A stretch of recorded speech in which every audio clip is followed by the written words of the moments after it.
Welcome to red TV. నేను మీ Teja. So betting apps ని ఎవరైతే ప్రమోట్ చేస్తున్నారో వాళ్ళందరినీ కూడా యూట్యూబర్స్ అందరినీ కూడా సజ్జనర్ గారు వాళ్ళపైన సీరియస్ యాక్షన్ తీసుకుని ఎఫ్ఐఆర్ నమోదు చేయడం ఇప్పటివరకు కూడా మనం చూస్తున్నాం.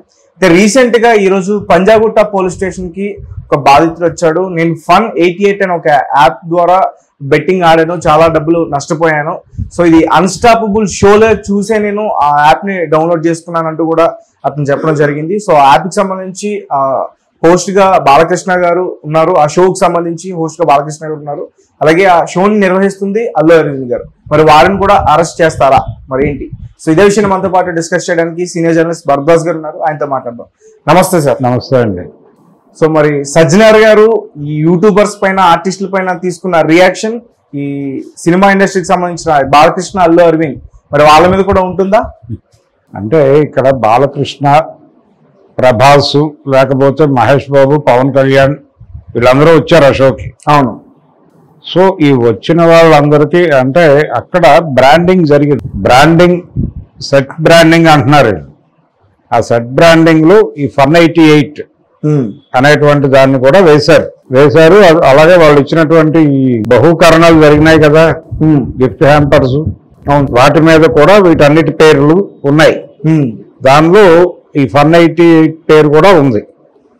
సో ఇది ప్రమోషన్ కోసం చేసేది, బ్రాండింగ్ కోసం అని చెప్తున్నారు కదా వాళ్ళు.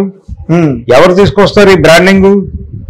ఆ సెట్ లోకి వేసేటువంటి సినిమా సెట్లో కూడా బ్రాండింగ్ ఉంటుంది.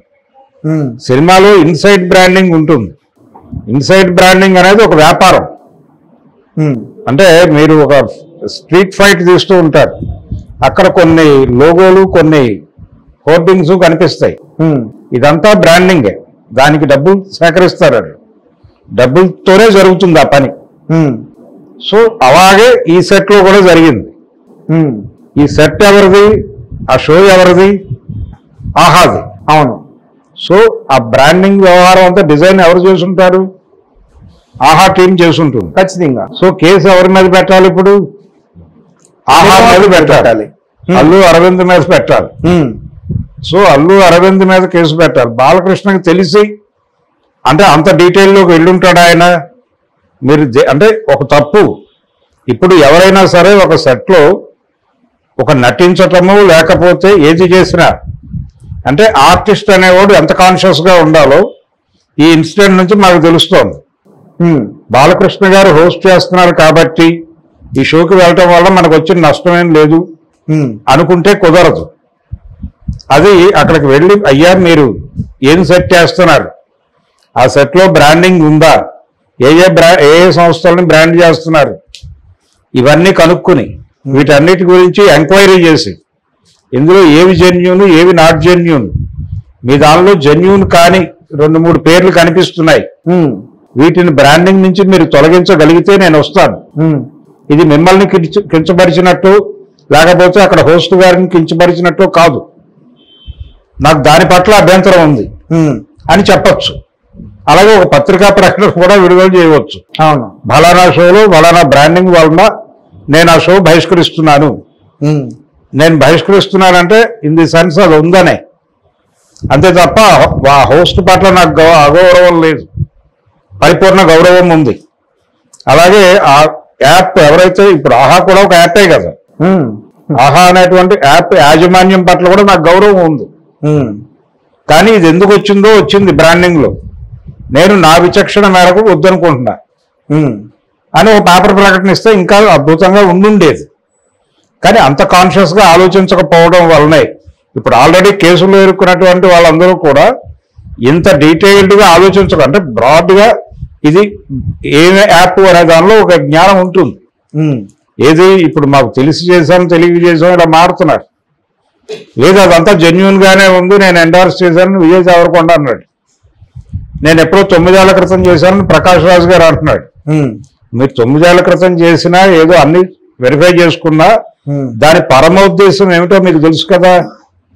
ఆ పరమోద్దేశం ఏమిటి? Fun88 కావచ్చు, ఆళ్ళు చేసింది కావచ్చు. దీని పరమోద్దేశం జనాల్ని బెట్టింగ్ వైపు లాగటం. బెట్టింగ్లు రకరకాలుగా జరుగుతాయి. ఇప్పుడు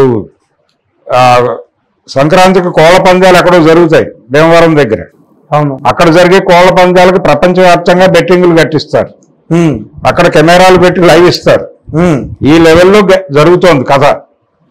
అలాగే ఎన్నికల మీద బెట్టింగ్ చూసాం మనం. ఎవరు గెలుస్తారు, ఎవరు ఓడిపోతారు. ఢిల్లీ ఎలక్షన్ లో ఎవరో గెలుస్తారు, ఎవరో ఓడిపోతారు. కేజ్రీవాల్ గెలుస్తారా గెలవడా బెట్టింగే. Any item betting. అవును. అంటే జూదంలోకి ప్రమోట్ చేస్తున్నారు మీరు ప్రపంచాన్ని. ఈ జూద ప్రపంచంలోకి ప్రమోట్ అయిపోయి ఆస్తులు కోల్పోయిన వాళ్ళు అనేక మందిని చూసాం మనం మహాభారతం నుంచి. ధర్మరాజు అనే పాత్ర నుంచి మనం నేర్చుకోవాల్సిన నీతి ఏమిటి? జూదం అనేది ఎంత ఇబ్బందికరమో ప్రమాదకరమో ఆ పాచికలు జూదమే కదా. అవును. జూదం అనే మాట వాడారు వాళ్ళు దానిలో.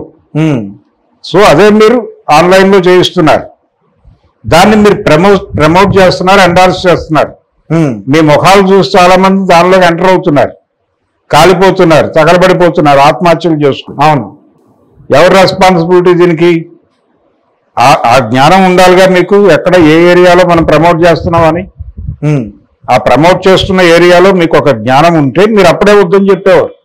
అవును. నేను ప్రమోట్ చేశాక అది తప్పని తెలుసుకుని ఆ తర్వాత చేయలేదు, ఇది ఎప్పుడో 9 ఏళ్ల క్రితం జరిగింది అని చెప్పినప్పటికీ తప్పు కాకుండా పోదు. ఎందుకంటే దాన్ని మీరు చేయకపోవచ్చు తర్వాత, కానీ మీరు చేసినటువంటి ఆనాటి వీడియో, ఆనాటి ఫుటేజ్, ఆనాటి వ్యవహారాలు అవన్నీ రకరకాల చోట్ల వాళ్ళు ప్రమోట్ చేస్తారు.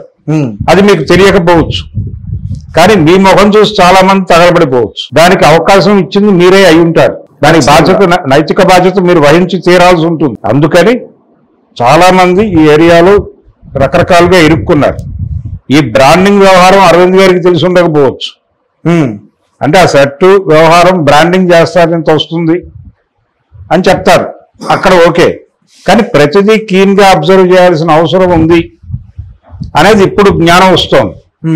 నిజంగానే దీన్ని జ్ఞానంగా స్వీకరించి భవిష్యత్తులో ఇలాంటి చర్యలు తీసుకుంటారా, ఆపుతారా, ఎలా చేస్తారు, మీ మెకానిజం ఏమిటి, దానికి సంబంధించి మీరు ఏ ఏర్పాటు చేసుకుంటారు అనేది పరిశ్రమ నుంచి కూడా ఒక మాట రావాలి. పోనీ ఛాంబర్లో ఒక సెల్ పెట్టండి, గవర్నమెంట్ సెల్ పెట్టాలని ఇందాక చెప్పాను నేను. అంటే ఎవరైనా సరే ఒక అడ్వర్టైజ్మెంట్ ఇవ్వాలంటే, లేదు ఎవరి గురించి అయినా ప్రమోషన్ చేస్తూ ఒక మాట మాట్లాడాలంటే, ఈ సంస్థ జెన్యూన్ అవునా కాదా అని తెలుసుకోవడానికి తను వ్యక్తిగతంగా తన పిఆర్ టీము నిర్ణయం తీసుకోవడం మాత్రమే కాకుండా, ప్రభుత్వంలో కూడా ఒక విభాగం ఏదైనా ఉంటే సైబర్ క్రైమ్తో లింక్ అయ్యి, బాబు నన్ను బలానా వాళ్ళు అడుగుతున్నారు ఇది ప్రమోట్ చేయమని, చేయొచ్చా చేయకూడదా అంటే వాళ్ళు ఒక్కసారి దాన్ని వెరిఫై చేసి, వాళ్ళ రికార్డుల ప్రకారం వెరిఫై చేసి ఎస్ఆర్ నో చెప్తే దాన్ని బట్టి వీళ్ళు చేస్తారు. అలా ఒక విభాగం పెడితే మంచిది అని అనుకున్నాం. అక్కడ మాత్రమే కాదు, ఛాంబర్లో కూడా పెట్టచ్చు కదా. ఛాంబర్లో కూడా ఒక విభాగం పెట్టి, మీ సభ్యులే కాబట్టి, వాళ్ళు మా అసోసియేషన్తో ఉన్నా ఏ అసోసియేషన్తో ఉన్నా వాటన్నిటికీ మదర్ బాడీ మీదే కాబట్టి, ఛాంబర్లో ఒక వ్యవస్థ పెట్టి, మీరు అలాగే యాంటీ పైరసీ సెల్ అని ఒకటి పెట్టారు గతంలో, అది ఇప్పుడు నిష్క్రియ పరత్వంలో ఉంది. అలాగే మీరు ఇంకొక సెల్ పెట్టి, ఎవరైనా సరే ఇదిగో నన్ను వాళ్ళనోడు ఎండార్స్ చేయమని అడుగుతున్నాడు, వీడు చేయించో చేయకూడదా అని ఒక ఆన్లైన్లో ఒక కాగితం పడేస్తే, చేయొచ్చు చేయకూడదు అని ఒక వాక్యం వాళ్ళు ఇటు పడేస్తే, దీని ఆధారంగా చేసామని చెప్పుకోవడానికి ఒకటి ఉంటుంది కదా. రైట్ సార్, ఒక విషయం చెప్పండి. ఇప్పుడు తెలిసి చేసినా తెలియక చేసినా, ఇప్పుడు వీళ్ళందరూ కూడా తెలియక చేశాననే చెప్తున్నారు. తప్పే. మరి ఇప్పుడు యాహ పరిస్థితి ఏంటి? మరి వాళ్ళు కూడా తెలియక చేశారు అనుకుంటే, తెలియక చేస్తున్నా మరి ఇప్పుడు తెలియక చేస్తున్నా తప్పే అని చెప్పి నిర్ధారించి వాళ్ళ మీద కేసు ఫైల్ చేస్తేనే ఈ ఎండార్స్మెంట్ చేసేటువంటి బ్యాచ్లన్నీ ఆగుతాయి. ఎండార్స్మెంట్ కాదు, అది బ్రాండింగ్. అలాగే సజ్జనర్ గారు మరి ఆయన దృష్టికి ఇది వెళ్ళలేదు అంటారా? ఇప్పుడు వెళ్తుంది కదా, కేసు ఎవరో వచ్చాడు కదా ఇప్పుడు పోలీస్ స్టేషన్. అవును, పోలీస్ స్టేషన్ దీనికి సంబంధించిన వివరాలన్నీ రాసుకుని ఉంటారు కదా. వాడు క్లియర్ గా చెప్తున్నాడు కదా, ఫలానా ప్రోగ్రామ్ లో చూశానని. ఆ ప్రోగ్రామ్ లో ఇన్వాల్వ్ అయిన వాళ్ళందరి తాలూకా ఆ తలాల మీద ఉన్న నమ్మకంతోనే వీడు ఎక్కడో డబ్బులు పెట్టి కాల్చుకున్నాను అని చెప్తున్నాడు. ఆ కంప్లైంట్ కి విలువ ఇవ్వాలి కదా.